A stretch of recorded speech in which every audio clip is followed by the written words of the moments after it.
Hello, everyone. Bonsoir. Hyvää ilta. God kväll. I'm starting to sound like the Eurovision Song Contest, and I think that's a good thing.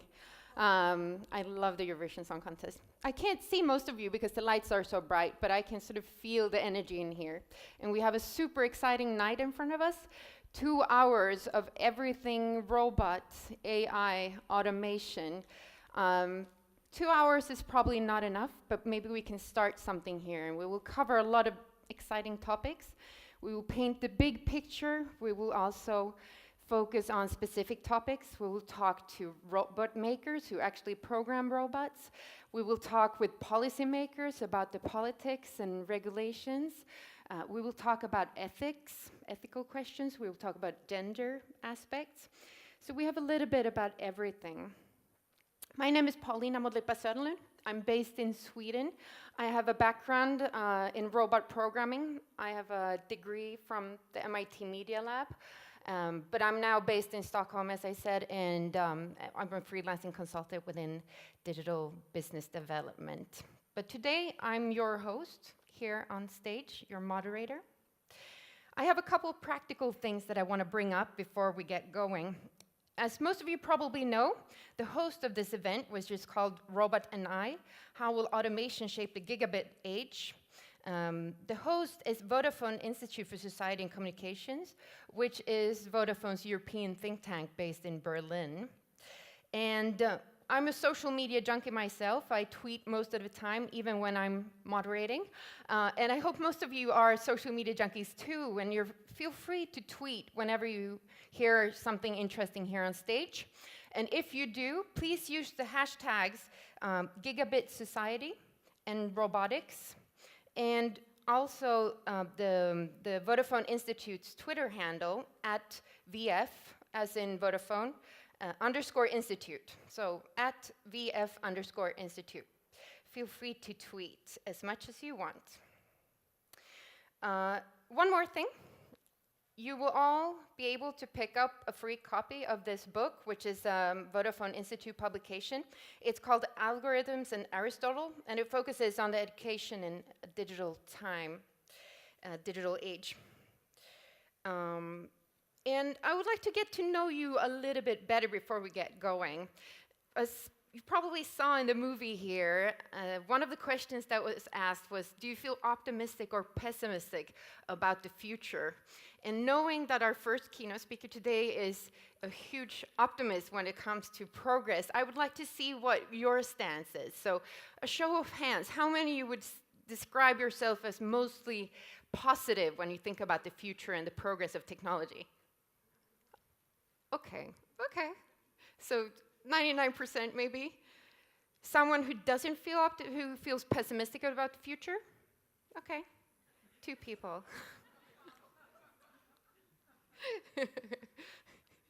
I'll look you up afterwards when we're having drinks. I'm always more interested in the pessimist than the optimist. Yep. Okay, so let's get going. Before I introduce our first keynote speaker, I just want to introduce you to Matthew Kirk, who's the chairman of the Vodafone Institute Advisory Board and the director of external affairs at Vodafone Group. He will do a short introduction before we get going. Very short. Thank you very much, Paulina. Yeah. Good evening and welcome, everyone. It's very good to have you all here. It is fantastic. You can't see anyone here, so an army of robots could appear at any moment. Just a quick word about the Vodafone Institute for Society and Communications. This is, as Paulina has said, our European think tank based in Berlin.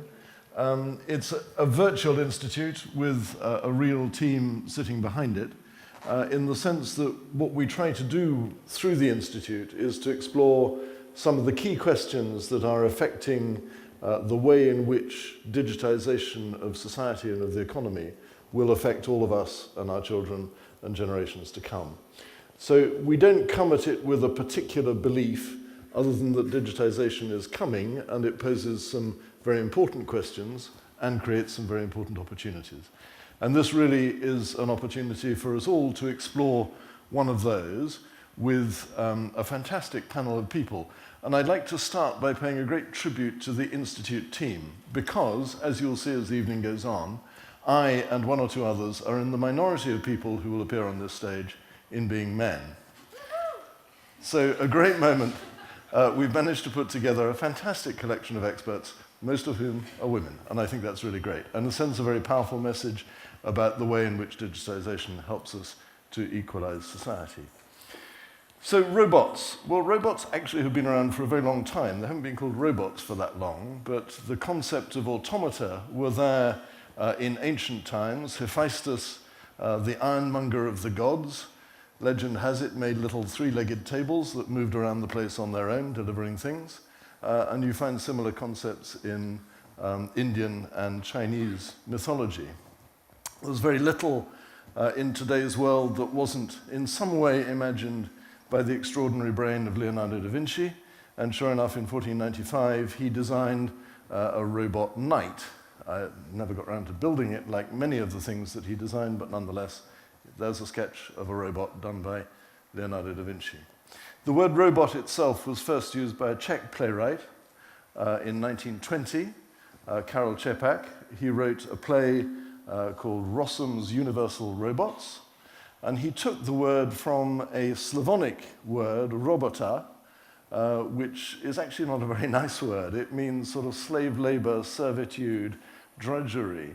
And I think the idea behind the robot is that it takes that drudgery, that servitude away from human beings and puts it onto machines. So why are robots suddenly such a big thing if this idea has been around for so long? I think it's the marriage of robots with artificial intelligence, with the ability to improve themselves, to improve what they do, to improve the way in which they do it, and not to be simple machines which were doing one thing.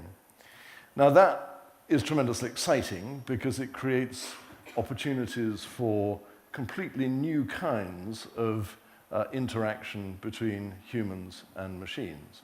And we'll try and explore that a bit, I think, this evening. Some people are worried that in not too long, machines being machines, they'll get to be better than the humans, and what happens to us then? Do they turn on us and drive us out in the way that some science fiction movies have it?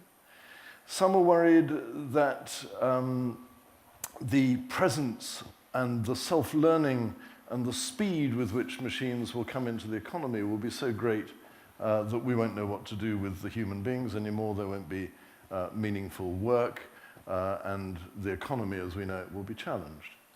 And I think those are very important questions and ones that I hope we will get into a bit this evening. But I come at this with a belief, and I was very struck, most of you put your hands up, that this is actually a fantastic opportunity. It's an opportunity to take away from us some of the more difficult, some of the more dangerous, some of the more testing things that we do, to improve the services that we get, and to create whole new industries, whole new business models, and exciting new opportunities. So I look forward to exploring all of that with you. Thank you very much for joining us here this evening, and I'll hand you back to Paulina.